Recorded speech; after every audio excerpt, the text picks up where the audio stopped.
Hello students, आप last classes में exercise 1.1 और 1.2 का सॉल्यूशन कर चुके थे मैथ का क्लास 10th एनसीईआरटी से।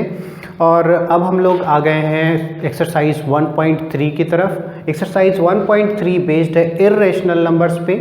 इर्रेशनल नंबर्स क्या होते हैं ये आप क्लास 9th में पढ़ चुके हैं। यहाँ पे हम लोग इर्रेशनल नंबर्स को प्रूव करेंगे using the fundamental theorem of arithmetic. Irrational number के थियरम की तरफ बढ़ने से पहले इरेशनल नंबर्स को एक बार डिफाइन कर लेते हैं, रिवाइज कर लेते हैं। इरेशनल नंबर किसे कहते हैं? A number n is called irrational number if it can not be written in the form of p by q where q is not equal to 0, p and q are the integers. हम लोग rational number पढ़ते हैं।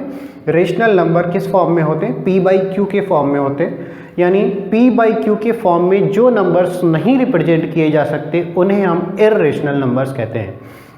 तो इन irrational numbers को proof करने के लिए using the fundamental theorem of arithmetic हम एक और थ्योरम का हेल्प लेंगे, और वो थ्योरम ये आपकी कहती है if p be a prime number and p divides a square then p also divides a where a is a positive integer। यानी कोई भी नंबर का स्क्वायर a स्क्वायर किसी नंबर p से डिविजिबल है, किसी इंटीजर p से divisible है, तो वो नंबर यानी a भी p से डिविजिबल होगा। ये हमें प्रूव करना है। सो प्रूफ की तरफ चलते हैं। इसके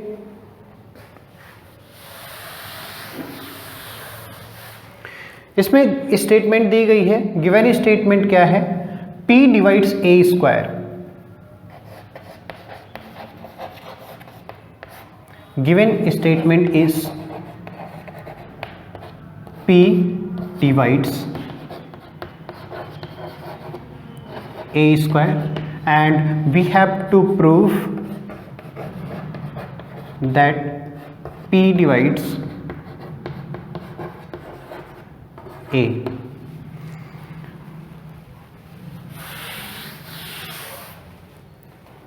In order to prove this statement we have to consider the factors of a। So consider the factors of a, b,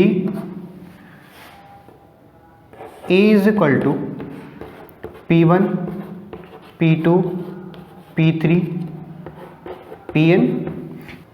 p1, p2, p3, pn कुछ प्राइम नंबर्स हैं जो फैक्टर्स हैं किसके? a के प्राइम फैक्टर्स हमने consider कर लिया है p1, p2, p3 and pn। Means अगर हम a स्क्वायर का फैक्टराइजेशन करें तो a स्क्वायर का फैक्टराइजेशन क्या होगा? So the factorisation of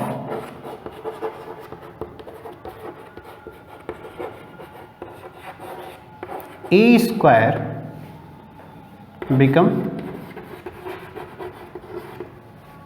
a square का फैक्टराइजेशन हो जाएगा p1, p2, p3 dot dot dot pn। और स्क्वायर है इसलिए यही फैक्टर्स वन मोर टाइम आएंगे p1, p2, p3 dot dot dot pn।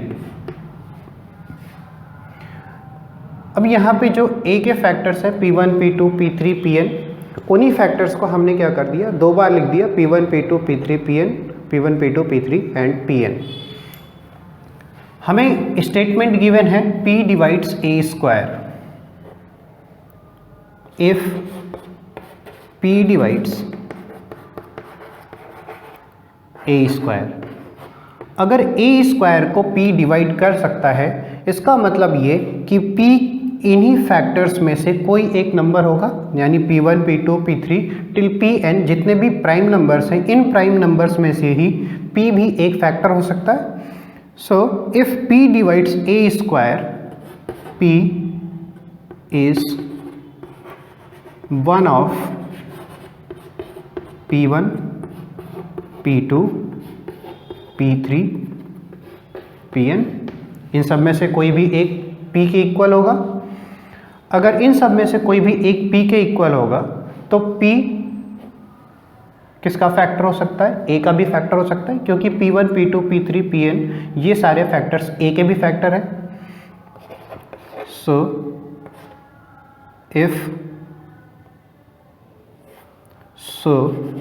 the factors of A also includes the factor P, which means that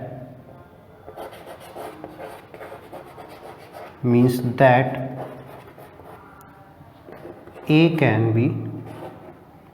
is divisible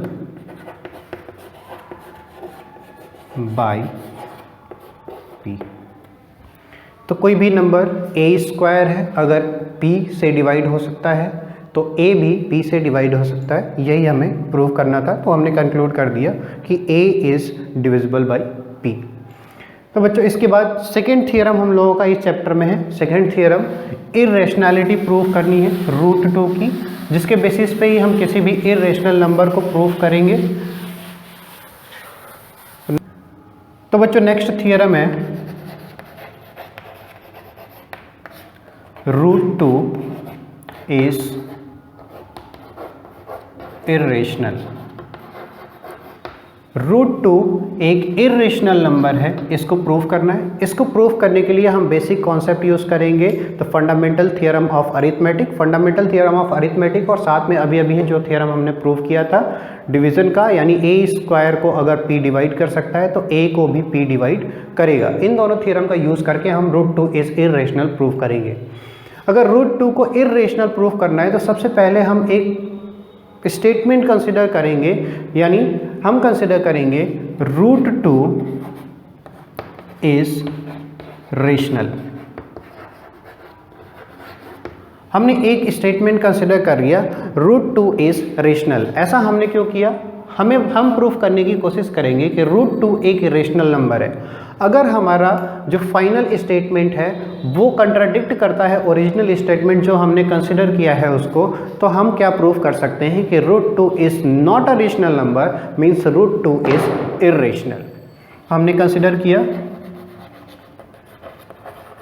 √2 is rational.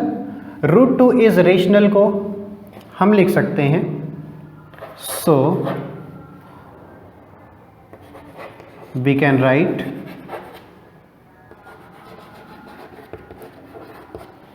√2 is equal to s/r। Consider कर लिया एक rational number. अगर √2 को हमने rational number consider किया तो हम p/q s/r किसी भी फॉर्म में इस तरीके से लिख सकते हैं। s/r कंसिडर कर लिया where r is not equal to 0 and s and r are integers.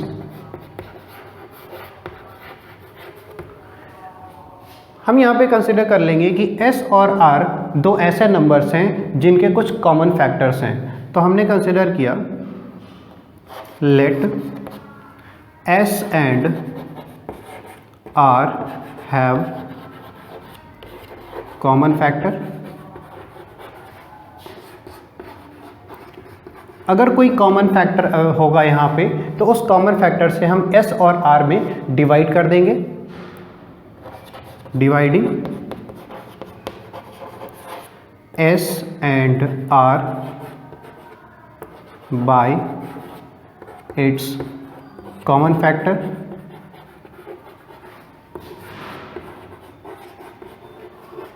we get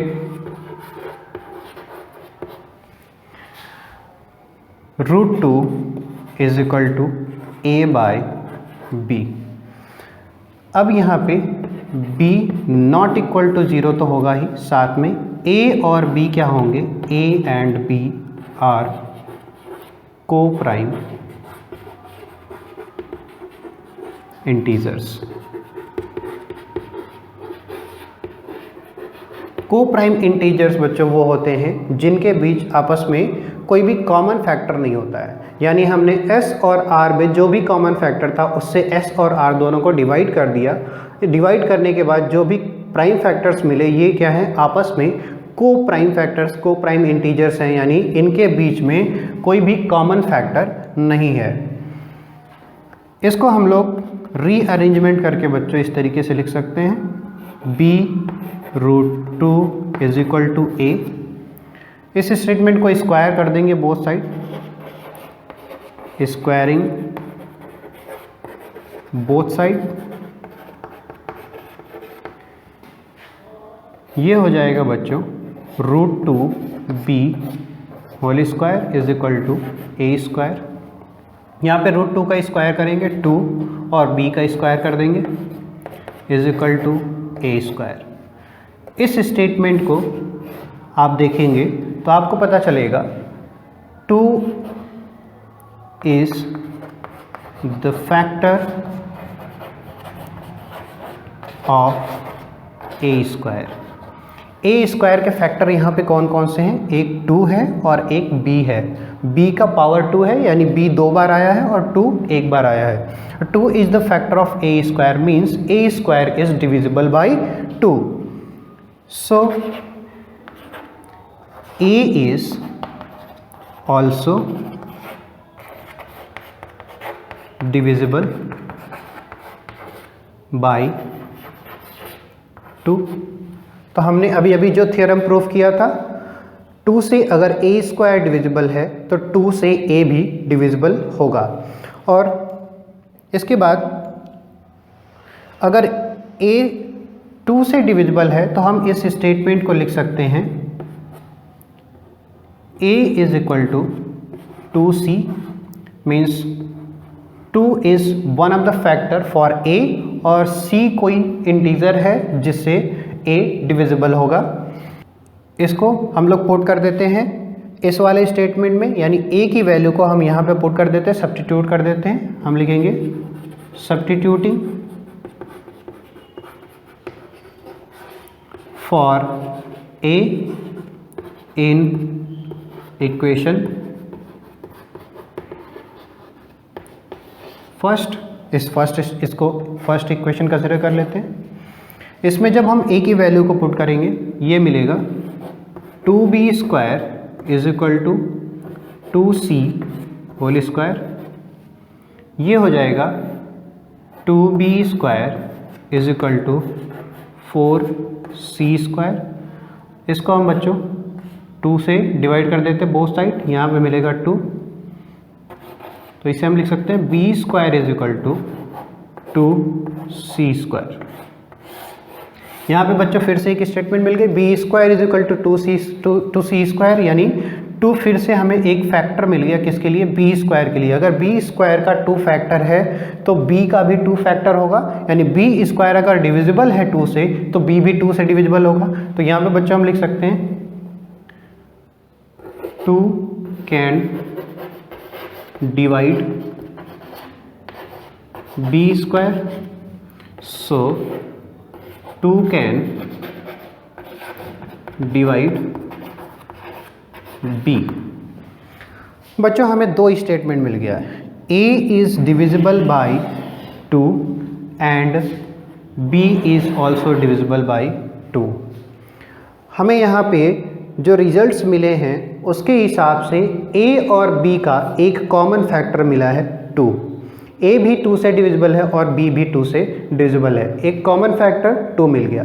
लेकिन हमने जो स्टेटमेंट कंसीडर किया था √2 is equal to a by b, उसमें हमने कहा था a and b are coprime integers, यानी a और b के बीच में कोई भी कॉमन फैक्टर नहीं है। इसका मतलब जो हमें रिजल्ट मिला वो हमारे ओरिजिनल स्टेटमेंट को कंट्राडिक्ट कर रहा है, क्योंकि ये जो स्टेटमेंट डेराइव हुई है वो ओरिजिनल स्टेटमेंट से डेराइव हुई है, दैट इज √2 इज रेशनल। अगर हमारा रिजल्ट हमारे ओरिजिनल स्टेटमेंट को कंट्राडिक्ट कर रहा है तो हमारा जो कंसिडर्ड स्टेटमेंट है √2 इज रेशनल वो स्टेटमेंट रॉन्ग है। इसका मतलब ये कि √2 is not a rational number but √2 is irrational.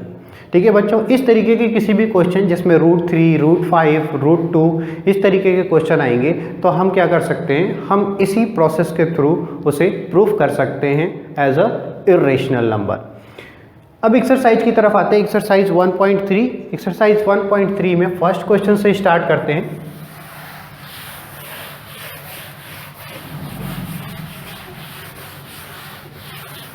Exercise 1.3 में बच्चों फर्स्ट क्वेश्चन क्या कहता है, फर्स्ट क्वेश्चन में कहा गया prove that root 5 is irrational. The first question, prove that root 5 is irrational. बच्चों जो कंसेप्ट हमने अभी रूट 2 को इरेशनल प्रूव करने के लिए यूज़ किया था, सेम कॉन्सेप्ट हम लोग रूट 5 को भी इरेशनल प्रूव करने के लिए यूज़ करेंगे।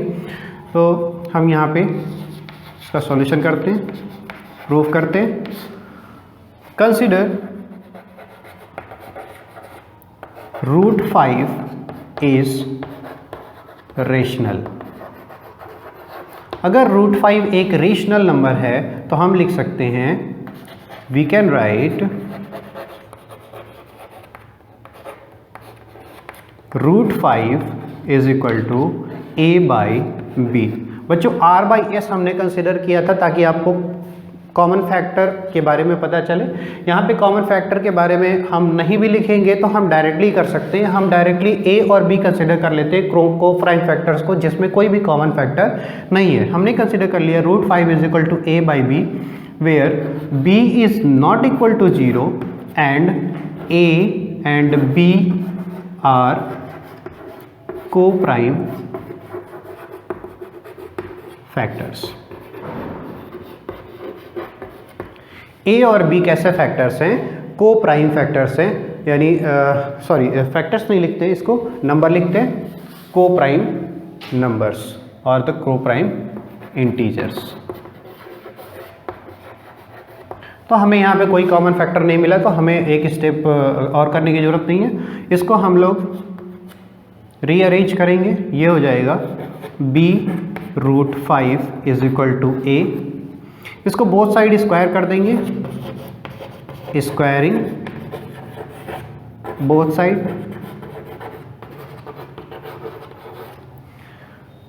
b root 5 whole square is equal to a square.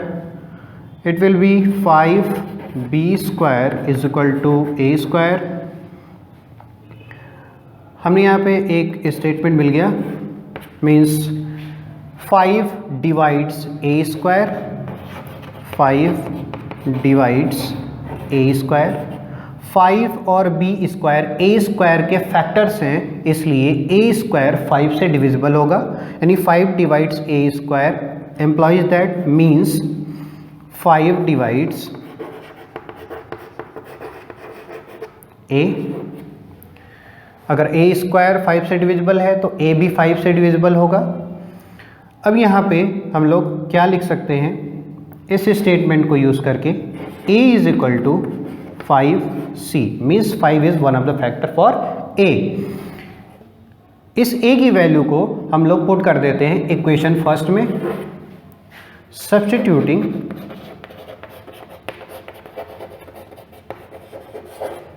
For a in equation first. ये हो जाएगा 5b square is equal to a की जगह पे हम लोग क्या वैल्यू पुट कर देंगे, 5c होल स्क्वायर। इसका स्क्वायर करेंगे हमें मिलेगा 5b square is equal to 25c square. Both side 5 से डिवाइड कर देते हैं, 5 times means b square is equal to 5c square. एक स्टेटमेंट और मिला हमें बच्चों। इस स्टेटमेंट के हिसाब से 5 फैक्टर है b स्क्वायर का, means 5 divides b square and it means that 5 divides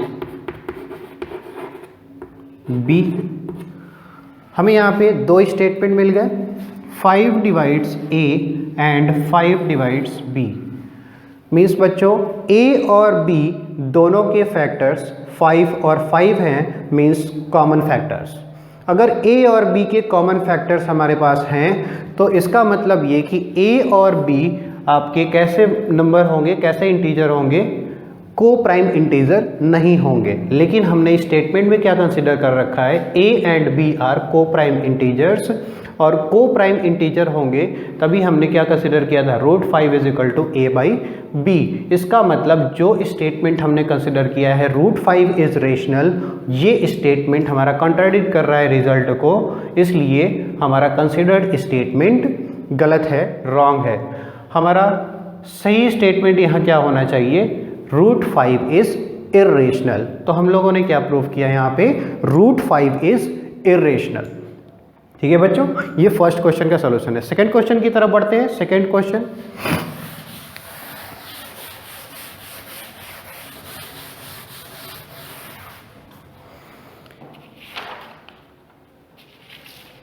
second question में बच्चों कहा गया है प्रूव दैट 3 + 2√5 इज इरेशनल।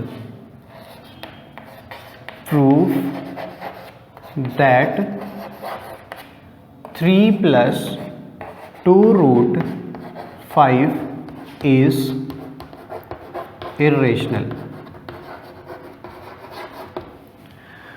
इसको इरेशनल प्रूव करने के लिए सबसे पहले हम लोग इसको रेशनल कंसिडर कर लेंगे। कंसिडर 3 + 2√5 इज इक्वल टू,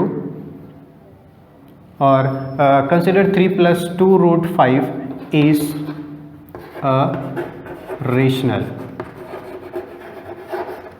अगर ये रेशनल होगा तो बच्चों हम लोग किस फॉर्म में लिख सकते हैं इसको, सो वी कैन राइट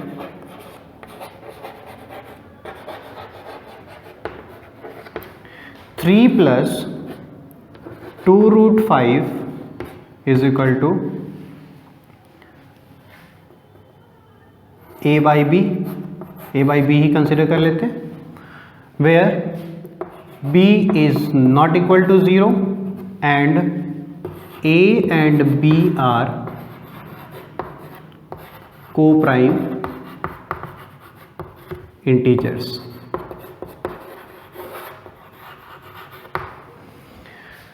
इसको फिर से रीअरेंज करें हम लोग, यहाँ इसे हम लोग लिख सकते हैं 2√5 is equal to a by b -3, both side 2 से डिवाइड कर देते हैं, ये हो जाएगा √5 is equal to 1/2 a by b -3,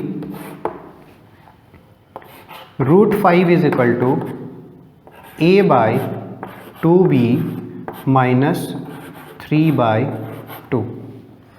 यहाँ पे a बाई बी हमने कंसिडर कर रखा है, a by b is a rational number, और a b इंटीजर्स हैं, 2b एक इंटीजर है, मीन्स a बाई 2b भी एक रेशनल नंबर होगा, -3/2, 3 एक इंटीजर है और 2b एक इंटीजर है, यानी 3/2 एक इंटीजर होगा, एक रेशनल नंबर होगा। इसका मतलब ये कि a बाई 2b -3/2 भी एक रेशनल नंबर होगा, क्योंकि हम लोग ज़्यादा जानते हैं कोई भी दो रेशनल नंबर्स का एडिशन और सब्ट्रैक्शन क्या रिजल्ट देता है, एक रेशनल नंबर ही रिजल्ट में देता है। इसका मतलब ये वाला पार्ट एक रेशनल नंबर है, लेकिन हमें पता है √5 is a irrational number.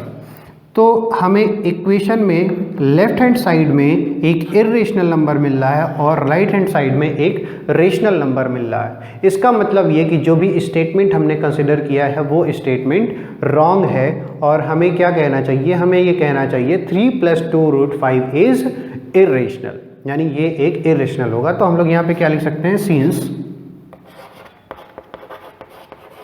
√5 is irrational, whereas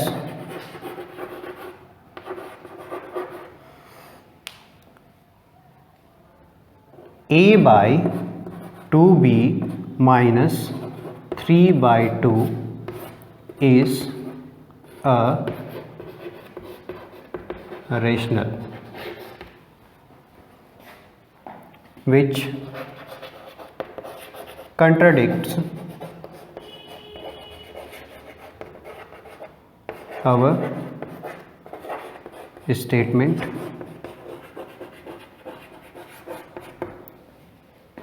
So we can conclude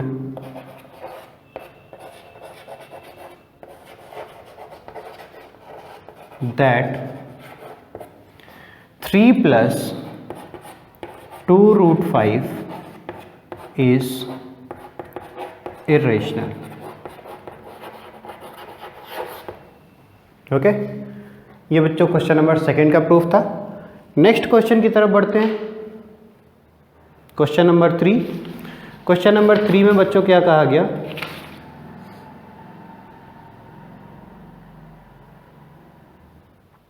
question number 3 में बच्चों कहा गया prove that the following are irrational. Following are irrational, कुछ नंबर्स दिए गए हैं,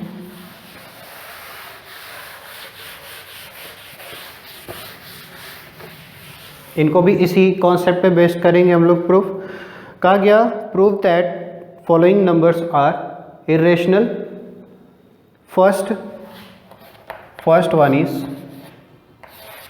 1/√2। 1/√2 को हमें इरेशनल प्रूव करना है। हम लोग फिर से वही कंट्राडिक्टरी स्टेटमेंट कंसिडर कर लेते हैं। Consider 1/√2 is a rational. अगर ये रेशनल होगा so we can right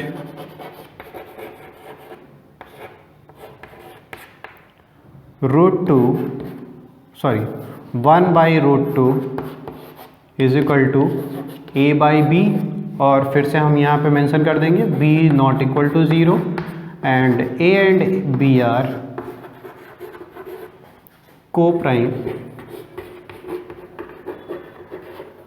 integers. ठीक है बच्चों, इसको रीअरेंज करते हैं। ये होगा 1/√2 इज इक्वल टू a/b। इसको रीअरेंज किया तो b is equal to √2a, cross multiplication कर दिया। इसको हम लोग लिख सकते हैं √2 इज इक्वल टू b/a। अगर b एक इंटीजर है, a एक इंटीजर है, तो b/a क्या होगा? एक रेशनल नंबर होगा, where we know that √2 is a irrational number. Means we have considered a contradictory statement and we can say that 1/2 is a irrational number। Second number दिया गया है 7√5। Second number, second question, third में second part, ये दिया गया है 7√5। फिर से 7√5 को कंसिडर कर लेते हैं। Consider 7√5 is rational. means 7√5 can be written as a/b, where b is not equal to 0 and a and b are co-prime integers। ठीक है बच्चों, 7√5 इज इक्वल टू a/b। यह हमें मिला 7√5 इज इक्वल टू a/b। इसको रीअरेंज करते हैं, हम लिख सकते हैं √5 is equal to a/7b। a भी एक इंटीजर है, 7 एक इंटीजर है और b भी एक इंटीजर है, तो a/7b आपको एक रेशनल नंबर मिलेगा, जबकि आपको पता है √5 एक इरेशनल नंबर है, इसलिए हमारा स्टेटमेंट कंट्राडिक्टरी हो गया, यानी कंसिडर्ड स्टेटमेंट रॉन्ग है। हमारा फाइनल स्टेटमेंट क्या होना चाहिए? हमारा स्टेटमेंट होना चाहिए 7√5 इज इरेशनल। ये सेकेंड पार्ट है। थर्ड पार्ट पे आते हैं। Third part, question number third का क्या है? 6 + √2।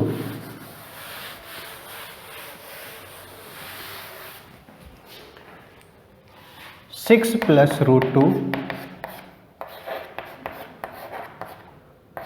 is irrational। ये हमें प्रूव करना है। तो हम फिर से एक स्टेटमेंट क्या कंसिडर करेंगे, consider 6 plus root 2 is rational.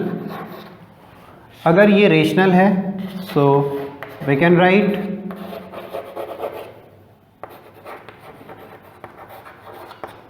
6 plus root 2 is equal to a by b, where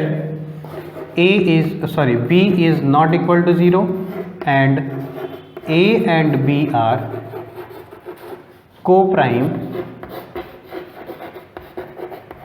integers।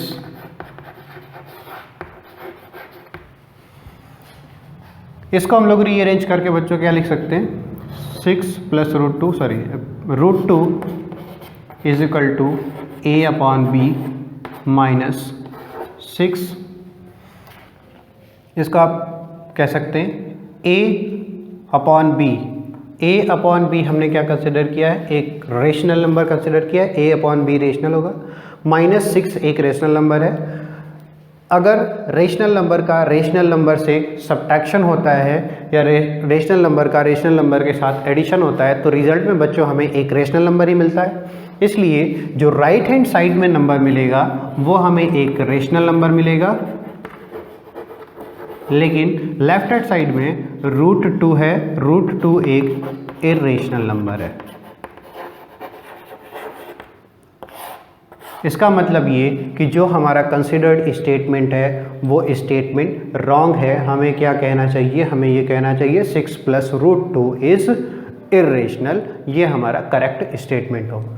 तो बच्चों ये था क्वेश्चन नंबर 3 का लास्ट पार्ट, थर्ड पार्ट, और इसी के साथ आपका एक्सरसाइज 1.3 समाप्त होता है, इर्रेशनल नंबर्स। तो इर्रेशनल नंबर्स में आपने कुछ सीखा होगा, इर्रेशनल नंबर्स को कैसे प्रूव करते हैं using the fundamental theorem of arithmetic and one of the theorem we have studied as if p divides a square then p divides a। इन दोनों theorems को यूज करके हमने क्या प्रूव किया, that irrational numbers को, irrational numbers prove हो गए। ठीक है बच्चों, मिलते हैं नेक्स्ट एक्सरसाइज में उत्साह के साथ, उमंग के साथ। तब तक के लिए बाय।